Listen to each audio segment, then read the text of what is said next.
दोस्तों, ये कहानी बहुत ही प्राचीन काल की है। एक गांव में एक बूढ़ी माँ रहती थी। उसके दो लड़के थे और उसके पास एक टूटी फूटी झोपड़ी थी। बूढ़ी माँ अपने लड़कों के साथ उसी झोपड़ी में रहती थी, पर जिस हालत में रहती थी, अपने दोनों राम और श्याम लड़कों के साथ बहुत खुशी खुशी से रहती थी। उनके पास टूटी फूटी झोपड़ी जरूर थी, पर अपने लड़कों के साथ खुशी खुशी से रहती थी, क्योंकि उसे गांव में खाने पीने के लिए कोई कमी नहीं थी। क्योंकि फसल में अच्छा खासा अनाज होता था, पर इतनी ऊपरी कमाई नहीं हो पाती थी कि एक अच्छा सा मकान बन जाए। धीरे धीरे समय बीतता गया। एक दिन पूरे गांव में अकाल पड़ गया। पूरे गांव वालों की खेती बंजर हो गई थी और कुएं में पानी सूख गया था। तालाब में पानी तक नहीं रहा। इस तरह से गांव वाले बहुत परेशान हो गए थे। एक दिन की बात है, जब बूढ़ी माँ अपने लड़कों के साथ रास्ते वाले खेत पर उदास बैठी हुई थी। तभी उसका लड़का बोला, बड़ी माँ, अब क्या करेंगे? घर पर कुछ खाने पीने को नहीं है। इस तरह से माँ, हम तीनों भूखों मर जाएंगे। तभी माँ अपने बेटों को समझाती है, बेटा, हिम्मत न हारो। अगर हम लोग भूखे हैं तो पेट भराने वाला भी कोई ना कोई मिल ही जाएगा। सिर्फ अपनी मेहनत और ऊपर वाले पर भरोसा रखो। तभी छोटा वाला बेटा बोलता है, माँ भाई, जब कोई काम नहीं मिलेगा तो हम खाएंगे कैसे? और क्या ऊपर वाला मेरी मदद करेगा? माँ बेटी तीनों लोग बातें कर ही रहे थे कि अचानक एक साहूकार घोड़ी पर सवार होकर आ गया। साहूकार का घोड़ा धीरे धीरे चल रहा था। साहूकार ने एक नजर माँ बेटों को देखा। साहूकार ने माँ बेटों को परेशान होता देख घोड़े पर से तुरंत उतर गया। साहूकार प्रेमपूर्वक पूछने लगा, माँ जी, क्या बात है? तुम तीनों लोग क्यों उदास हो और परेशान हो? बूढ़ी माँ बोली, क्या बताऊं बेटा, हम बहुत परेशान हैं। घर में खाने पीने को कुछ नहीं है। गांव में अकाल पड़ गया है, खेती बंजर पड़ी है, कुएं में पानी सूख गया है। इसी को चलते हम लोग सब उदास बैठे हैं अपने लड़कों के साथ। तभी मुस्कुराकर साहूकार ने कहा, अरे माँ जी, आपके दो दो बेटे हैं और जवान हैं और ऊपर से काम करने लायक, फिर भी आप क्यों उदास हो? तभी बूढ़ी माँ कहने लगी साहूकार से, बेटा, हमारे लड़कों को कौन काम देगा? हमारे बेटे किसी शहर वाले को नहीं जानते। साहूकार हंसकर बोला, माँ जी, मैं खुद एक साहूकार हूं। मेरा बहुत बड़ा कारोबार है और घर मेरा खाली रहता है।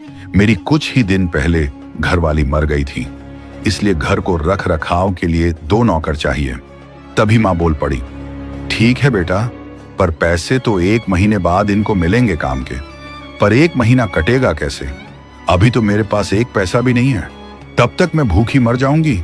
तभी साहूकार मुस्कुराया और अपने थैले से कुछ रुपए दे दिए और उसके बाद साहूकार दोनों बेटों राम और श्याम को अपने साथ लेकर वहां से चल दिया।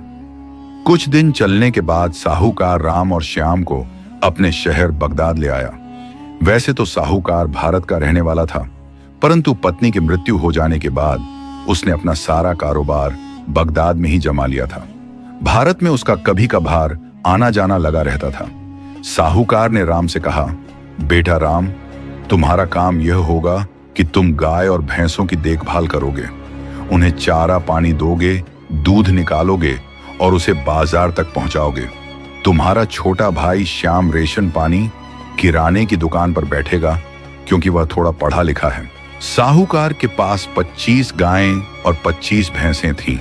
शुरू में राम को काम करने में थोड़ी कठिनाई हुई, पर धीरे धीरे उसे काम की आदत पड़ गई। उधर छोटा भाई श्याम दुकान को अपना मानकर बड़े मन से संभालता था। वह ग्राहकों से अच्छा व्यवहार करता और नाप तौल भी ईमानदारी से करता, इसीलिए लोग उसकी दुकान पर बहुत आने लगे। इधर राम भी गाय भैंसों की बहुत अच्छी देखभाल करता, उन्हें हरा चारा खिलाता, गेहूं का दाना डालता, समय समय पर पानी पिलाता, नहलाता और साफ सफाई रखता। इस कारण गाय भैंसें अधिक दूध देने लगीं। इस प्रकार साहूकार को 2 गुना लाभ होने लगा। वह बहुत प्रसन्न हुआ और दोनों भाइयों का वेतन 2000 रुपये से बढ़ाकर 5000 रुपये कर दिया। अब दोनों भाई खुशी खुशी मेहनत और लगन से काम करने लगे। इस प्रकार धीरे धीरे समय बीतता गया और दोनों भाइयों को काम करते करते 1 साल पूरा हो गया। जब पूरा बरस हो गया तब साहूकार ने राम और श्याम को अपने पास बुलाया और मुस्कुराते हुए कहा, राम और श्याम बेटा, तुम्हारी पूरे साल की कमाई 1,20,000 रुपए हो गई है। यह कहते हुए साहूकार ने पैसों से भरा पूरा थैला राम को पकड़ा दिया। राम ने थैला हाथ में लेते ही कहा, साहूकार जी, मैं इतना पैसा अपने पास नहीं रख सकता, क्योंकि मैं तो सारा दिन काम में ही लगा रहता हूं। घर पर कोई नहीं रहता। अगर कोई चुरा ले गया तो हमारी सारी मेहनत बेकार हो जाएगी। इतना कहकर राम ने थैला साहूकार की ओर बढ़ा दिया और बोला, साहूकार जी, आप ही अपने पास रख लीजिए। जब मैं घर जाऊंगा तब मुझे दे दीजिए। साहूकार ने सिर हिलाते हुए कहा, बेटा राम, मैं भी व्यापार के सिलसिले में अक्सर घर से बाहर रहता हूं। कभी कभी तो महीने भर तक घर खाली रहता है। तुम्हारी बात सही है, कोई चोरी कर सकता है।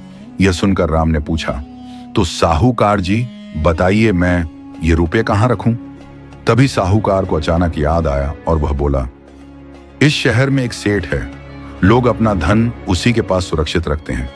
वह थोड़े से पैसे रख रखाव के लिए लेता है, लेकिन सब कहते हैं कि वह बहुत ईमानदार है। तुम ऐसा करो, ये सारा धन उसी के पास जमा कर दो। जब घर जाना हो तब वहां से ले लेना। राम ने हामी भरते हुए कहा, ठीक है साहूकार जी, अगर सब लोग उसकी ईमानदारी की कसम खाते हैं तो मैं भी उस पर भरोसा करूंगा। इतना कहकर राम सारा धन लेकर सेठ के पास चला गया। थोड़ी देर में वहां पहुंचकर उसने हाथ जोड़कर कहा, नमस्ते सेठ जी, ये धन अपने पास रख लीजिए। इसमें 1,20,000 रुपए हैं। जब हम गांव जाएंगे तब इसे ले जाएंगे। सेठ ने मुस्कुराकर कहा, ठीक है बेटा, रुपए मुझे दे दो।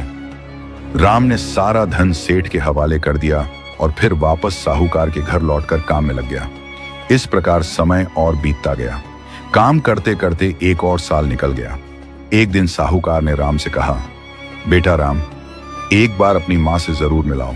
सुना है कि तुम्हारे गांव में अकाल पड़ा हुआ है। ये धन भी अपने साथ ले जाओ और अपनी मां को दे देना। चाहो तो उसे मकान भी बनवा लेना। इतना सुनते ही राम बोला, ठीक है साहूकार जी, हम जल्द ही लौट आएंगे। यह कहकर राम ने रुपए का थैला लेकर चल पड़ा। वह सीधे सेठ के पास पहुंचा और आदरपूर्वक बोला, नमस्ते सेठ जी। सेठ कहा, नमस्ते भाई, नमस्ते। कहिए, आप कौन हैं और किस काम से आए हैं? राम मुस्कुराकर बोला, अरे सेठ जी, मैं राम हूं। आज से 1 साल पहले मैंने आपके पास 1,20,000 रुपये जमा किए थे। वही रुपए लेने आया हूं। यह सुनकर सेठ अकड़ गया और ऊंची आवाज में चिल्लाकर बोला, अरे भाई, न तो मैं तुम्हें जानता हूं न पहचानता हूं। तुमसे कब सलाम दुआ हुई थी और क्या सबूत है तुम्हारे पास? कोई लिखा पड़ी है क्या? राम हक्का बक्का रह गया। उसके चेहरे से पसीना बहने लगा। वह घबराकर बोला, सेठ जी, सच कह रहा हूं। मैंने 1 साल पहले आपको लाल थैले में 1,20,000 रुपये दिए थे। सेठ गुस्से से गरज कर बोला, क्या अजीब आदमी है तू? मेरी ईमानदारी पर शक करता है? यह तो सरासर बेईमानी है। अच्छा है, चुपचाप यहां से निकल जा, नहीं तो लाठी डंडों से पिटवा दूंगा। राम ने हिम्मत करके कहा, सेठ जी, अपने रुपए तो लेकर ही जाऊंगा। ये मेरी मेहनत की कमाई है। सेठ अकड़ कर बोला, तो तू ऐसे नहीं मानेगा? लो फिर, लातों के भूत बातों से नहीं मानते। इतना कहकर उसने अपने नौकरों को आदेश दिया, इस आदमी को इतना मारो कि बेहोश हो जाए। आदेश मिलते ही नौकर राम पर टूट पड़े। उन्होंने डंडों से उसकी बुरी तरह पिटाई की।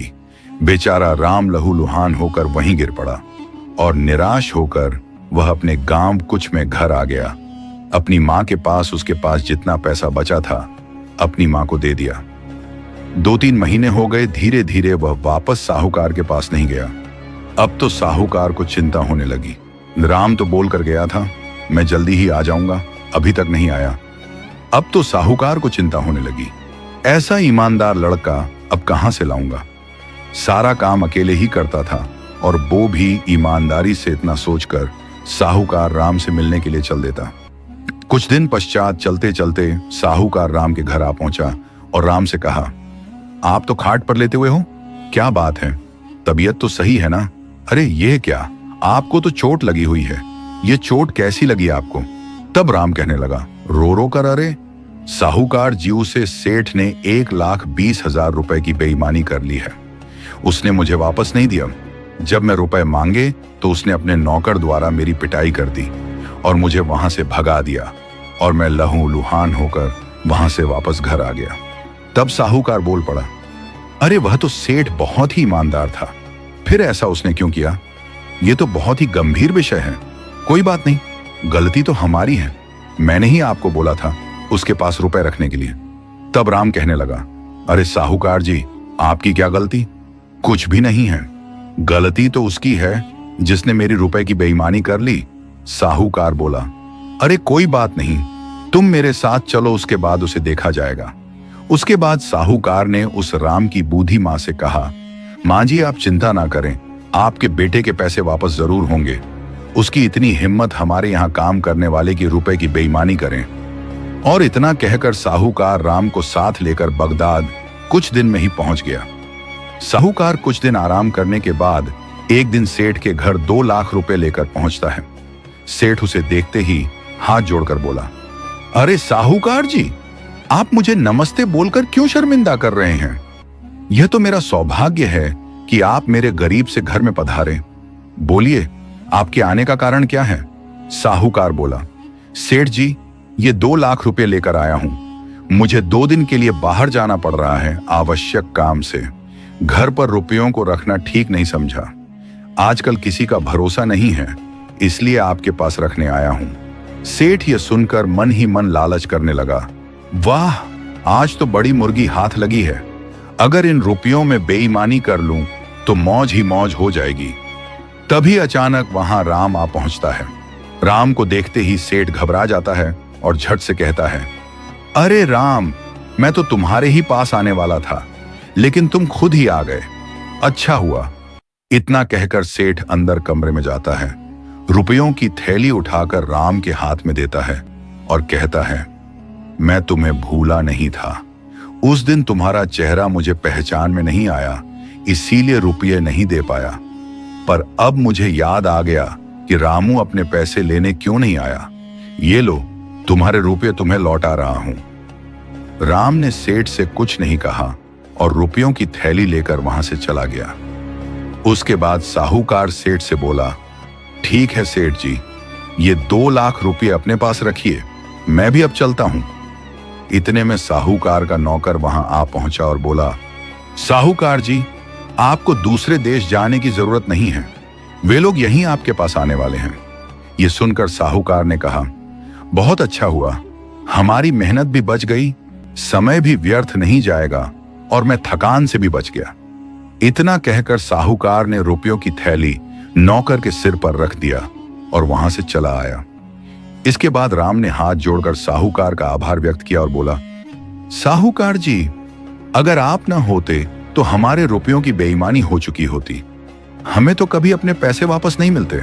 साहूकार मुस्कुराकर बोला, अरे राम, ऐसी कोई बात नहीं है, तुम हमारे यहां नौकरी करते हो, हमारे बेटे जैसे हो, तुम्हारी मदद करना तो हमारा फर्ज है। इस प्रकार राम और श्याम दोनों हंसी खुशी से सेठ के यहां काम करने लगे और सुख शांति से जीवन व्यतीत करने लगे। दोस्तों, जाते जाते हम आपसे यही कहना चाहेंगे कि हमारे YouTube channel knowledge true TV को सब्सक्राइब जरूर करें। अगर आप एक सब्सक्राइब कर देंगे तो हमारा मनोबल बढ़ेगा और हम इसी तरह की प्रेरणादायक और रोचक कहानियां आपके लिए लाते रहेंगे। फिर मिलते हैं अगली कहानी में, तब तक के लिए नमस्कार फ्लावर।